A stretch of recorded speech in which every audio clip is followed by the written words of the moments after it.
अस्सलाम वालेकुम दोस्तों। आज हम जिस सफ़र पर निकलने वाले हैं वो बाहर की दुनिया का नहीं बल्कि हमारे अंदर की दुनिया का सफ़र है। देखिए, दुनिया में अरबों इंसान हैं, सबके चेहरे अलग, कपड़े अलग, रहने का तरीका अलग।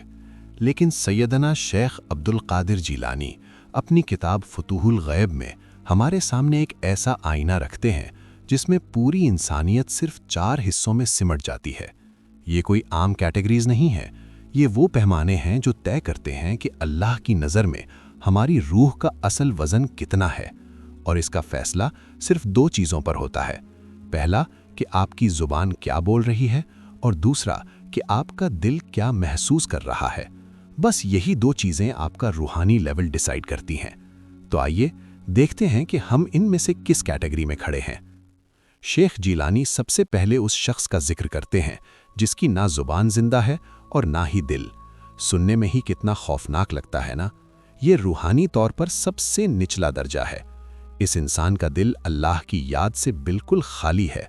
वो बस दुनिया की ख्वाहिशात, पैसा और लालच में डूबा हुआ है। इसकी ज़ुबान चलती तो है, मगर किस लिए? लोगों की बुराई करने के लिए, झूठ बोलने के लिए या फिजूल बातें करने के लिए। शेख फरमाते हैं कि ऐसा शख्स ज़मीन पर एक बोझ है, एक चलती फिरती लाश। अल्लाह भी इससे नाराज़ है और लोग भी। अपने आप से सवाल करें कि क्या मेरा दिल हर वक्त सिर्फ पैसे और दिखावे की फिक्र में रहता है? अगर जवाब हाँ है तो ये फिक्र का मुकाम है। अब आते हैं दूसरे शख्स की तरफ, और यकीन मानिए ये पहले वाले से ज़्यादा खतरनाक है। ये वो आदमी है जिसकी ज़ुबान तो जिंदा है मगर दिल मुर्दा है। मतलब ये कि ये बंदा बड़ी होशियारी की बातें करता है, दीन और दुनिया पर ज़बरदस्त लेक्चर देता है, लोग इसकी बातों से इम्प्रेस हो जाते हैं, लेकिन इसका अपना दिल अंदर से काला है। वहाँ हसद है, तकब्बुर है और गुनाह है। ये जो कुछ दूसरों को सिखाता है खुद उस पर अमल नहीं करता। शेख फरमाते हैं कि इसकी मिसाल उस चिराग जैसी है जो दूसरों को तो रोशनी देता है मगर खुद जलकर राख हो जाता है। ये लोगों के लिए एक फितना है क्योंकि लोग इसके ज़ाहिर को देखकर धोखा खा जाते हैं। अब तीसरी कैटेगरी, ये बड़ा दिलचस्प मामला है। ये वो शख्स है जिसका दिल तो रोशन है मगर ज़ुबान खामोश है। ये वो मोमिन है जिसे अल्लाह ने अंदर से जगमगा दिया।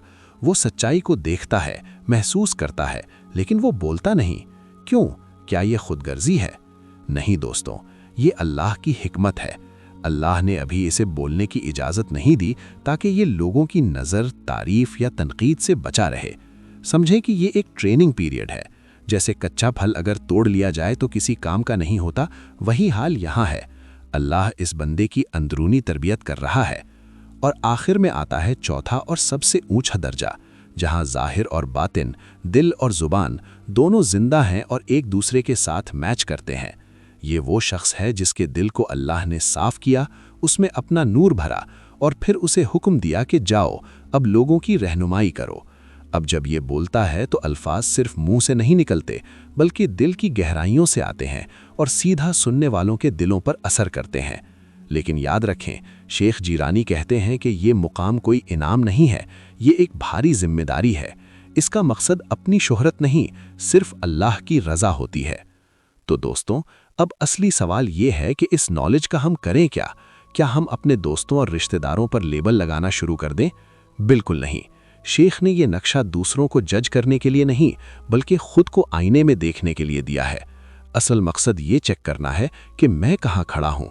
सबसे बड़ी चीज़ सच्चाई और नीयत की सफाई है।